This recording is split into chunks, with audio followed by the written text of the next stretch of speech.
Gênesis capítulo 12, versículo a partir do 1º. Vamos ler uma passagem que fala muito a respeito do que nós estamos vivendo nos dias atuais. Claro, tudo o que está acontecendo em termos de sinais diz respeito à palavra de Deus e cada vez mais esses sinais vêm se acelerando e a gente precisa entender ponto a ponto para que nós não sejamos pegos de surpresa. Lembre-se que Deus é um Deus de certezas e não de dúvidas. Por isto, ele deixou a sua palavra escrita, por isto o seu Espírito inspirou homens para escrever uma mensagem inerrante, uma mensagem que nos dá o norte do que verdadeiramente vai acontecer e que lado nós devemos estar nessa história. Então, convido você a abrir a Bíblia, Gênesis capítulo 12, versículo 1 em diante, porque tudo começa por aqui. Amém? Então, diz assim a palavra do Senhor. Ora, o Senhor disse a Abrão: sai da tua terra, da tua parentela e da casa de teu pai, para a terra que eu te mostrarei. E far-te-ei uma grande nação e abençoar-te-ei, e engrandecerei o teu nome, e tu serás uma bênção. E abençoarei os que te abençoarem, e amaldiçoarei os que te amaldiçoarem. E em ti serão benditas todas as famílias da terra. Amados, quando nós observamos um texto como esse, nós percebemos que a história começa ainda em Abrão, não em Abraão. Porque Abrão foi um homem que viveu em Ur dos Caldeus e era uma terra extremamente idólatra, era uma terra em que tinha adoração a outros deuses. Mas Deus aponta o dedo em um homem, por nome de Abrão, e chama ele, faz um convite a ele para lhe apontar algo diferente daquilo que ele estava vivendo. Deus queria algo novo para aquele homem e para a sua família, e que através dele Deus queria anunciar toda a sua mensagem.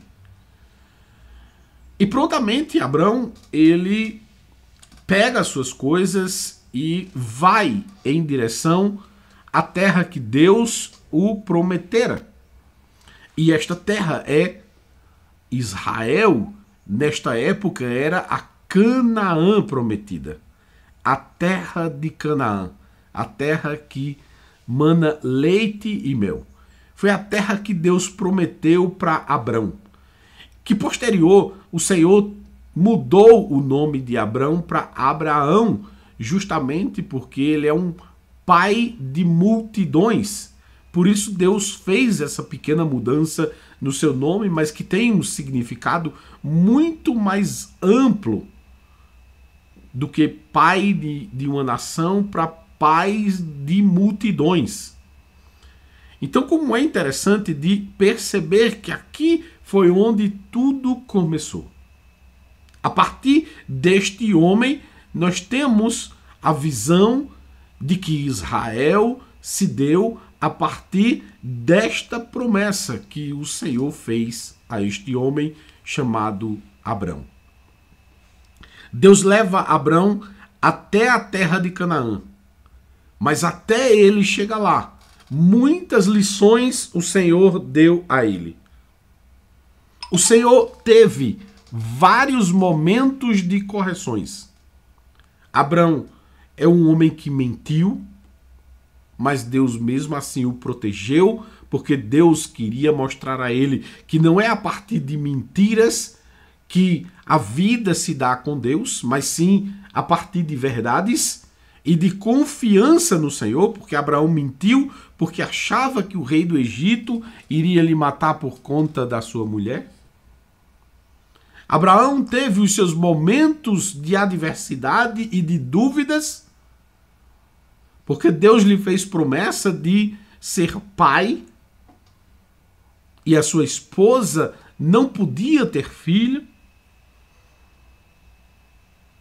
E por este motivo houve um erro por falta da confiança que Abraão tinha em Deus, mas ele também corrigiu isso. Mas infelizmente cada uma das ações que Abraão ele tomou fora daquilo que Deus tinha proposto para sua vida tem consequências.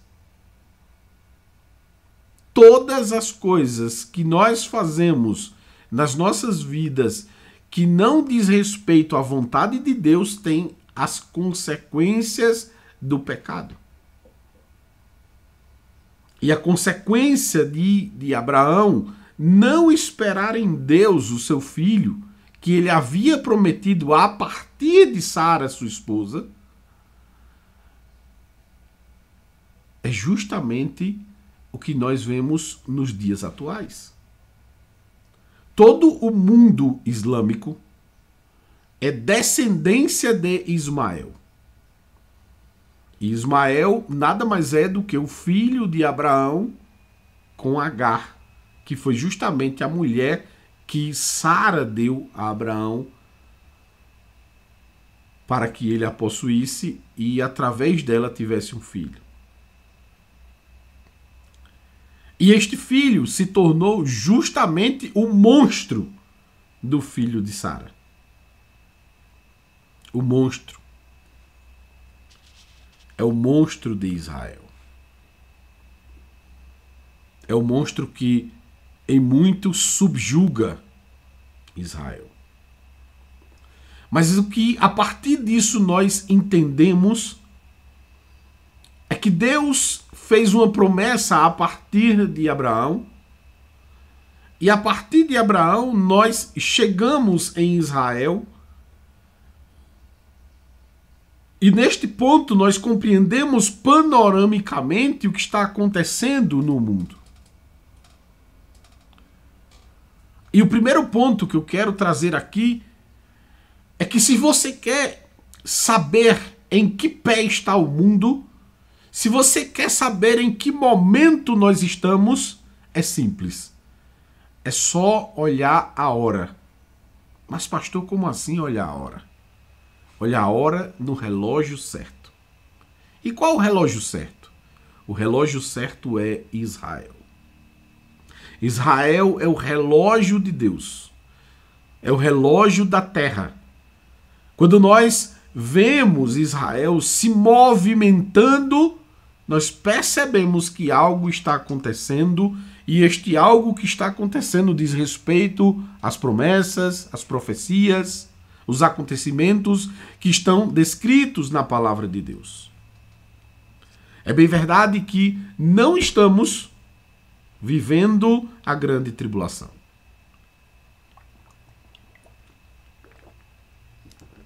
Nem sombra dela. Nem sombra dela. E aí talvez você me pergunte, mas pastor, como é que o senhor sabe? É simples. Nós não temos um ambiente propício para que se levante o anticristo. E o anticristo é um ponto-chave para a mudança da história que irá acontecer, porque hoje nós vivemos o tempo da graça. Ou o tempo da igreja. E o que se deu o tempo da igreja? Entenda que Jesus nasce a partir dessa promessa que Deus fez a Abraão. Não esqueça que nós ainda estamos dentro do mesmo contexto. Jesus nasce dentro desta nação que Deus disse que abençoaria todas as famílias da terra. Jesus veio para o seu povo, mas o seu povo virou-lhe as costas. E como o seu povo virou-lhe as costas, ele estendeu a sua bênção por todo o mundo. Porque antes disso, todas as nações que queriam se aproximar de Deus deveriam se tornar judias. Mas hoje, a partir do momento em que Jesus abre as comportas e diz assim, pregar para todo mundo, agora é o período da igreja, Agora nós estamos em outro período que não é mais Israel. Nós estamos no período da igreja.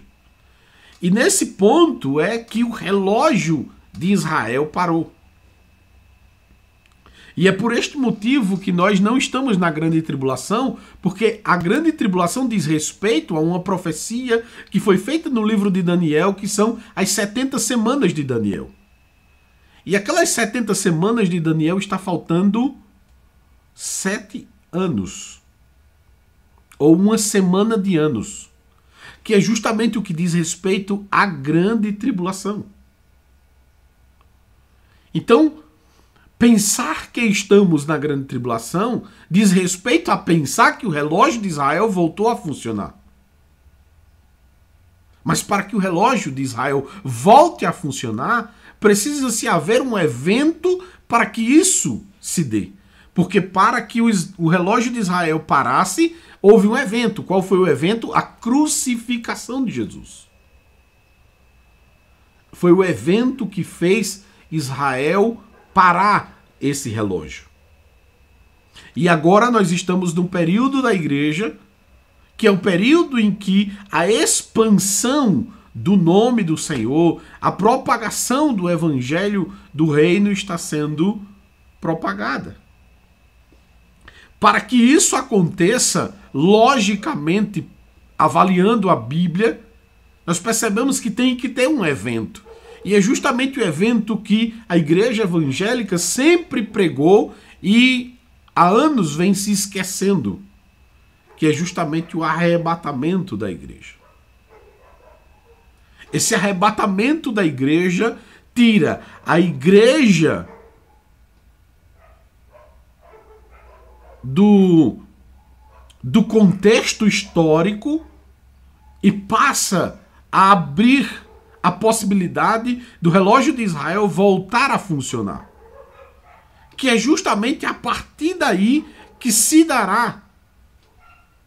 Porque nós temos que pensar e raciocinar e avaliar que a possibilidade de que a grande tribulação aconteça, ela precisa-se do templo que ainda não está construído, mas que todos os materiais já estão prontos.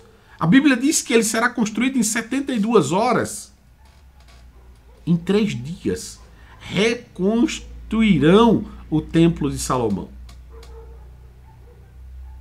Mas para isso é necessário que se levante alguém extremamente poderosa, politicamente falando, para que convença os muçulmanos a derrubarem a sua mesquita, porque é ali que se reconstruirá o templo, porque ali é onde ele era. Então imagine que este poder político tem que ser influente ao ponto de acalmar os ânimos desta parentela aí que Abraão gerou, que não é favorável à parentela de Israel, que não é favorável à descendência de Isaac. Então imagine que nós temos que ter alguém que seja tão influente que possa convencer os judeus e ao mesmo tempo convencer os muçulmanos a entrarem num acordo para que seja derrubada a mesquita e possa reconstruir o templo. E essa reconstrução do templo se dará justamente para que este se assente no trono, porque este é o Messias que Israel aguarda. Se você hoje for em Israel e sair gritando nas ruas que Jesus é o Messias, que Jesus é o Messias de Israel, que Jesus é o Messias que Israel crucificou, você não vai ter um bom tratamento. Eu estava vendo ontem, se eu não estou enganado, ou foi antes de ontem, um vídeo de um pregador que estava no Muro das Lamentações fazendo justamente isso, e vários judeus colaram nele e não foi amigável. Não foi amigável.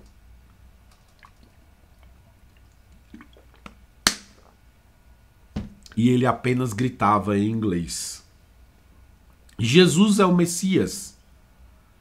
Os vossos pais mataram o Messias. Arrependam-se e convertam-se ao Messias.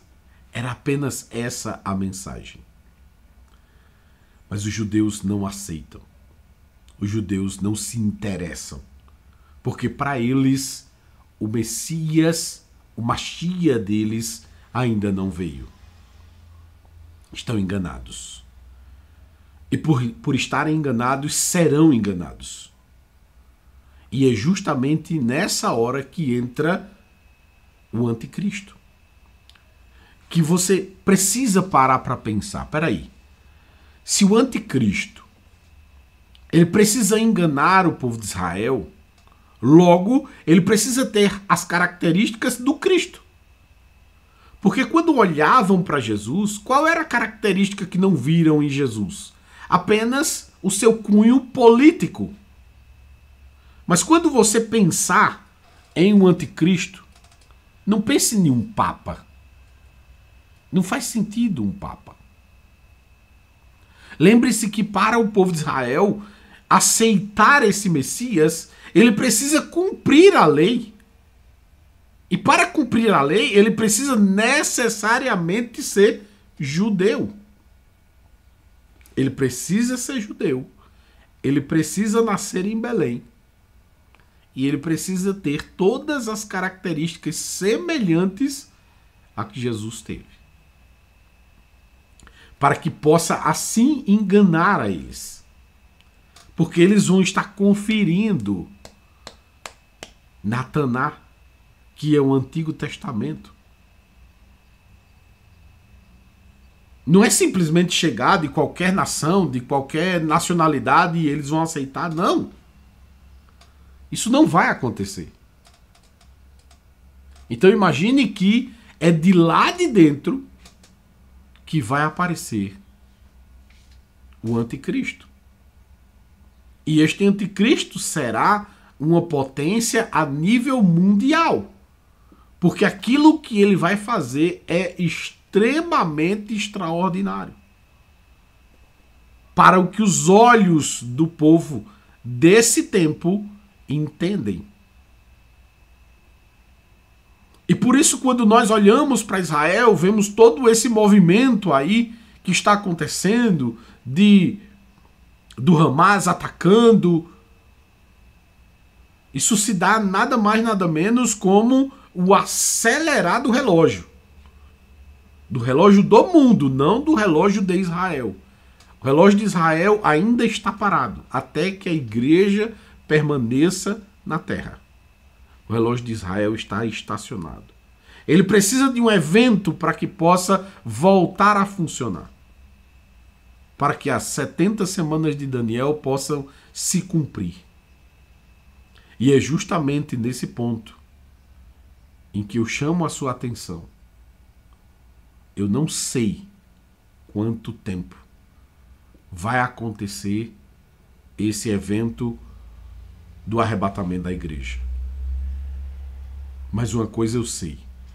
Ele vai acontecer. Jesus bradará nas nuvens e chamará os seus. E chamará os seus. O apóstolo Paulo diz: no abrir e fechar de olhos, na última trombeta. Nós precisamos entender que esse evento se dará para que Deus possa curar Israel. Porque se você olhar as condições que Israel vive hoje, é uma pura libertinagem. Não pense que porque oramos por Israel, Israel é santo, Israel está tudo bem, não. Não. A promiscuidade, a prostituição, o homossexualismo, enfim, todas as coisas estão extremamente aceleradas em Israel. Extremamente aceleradas.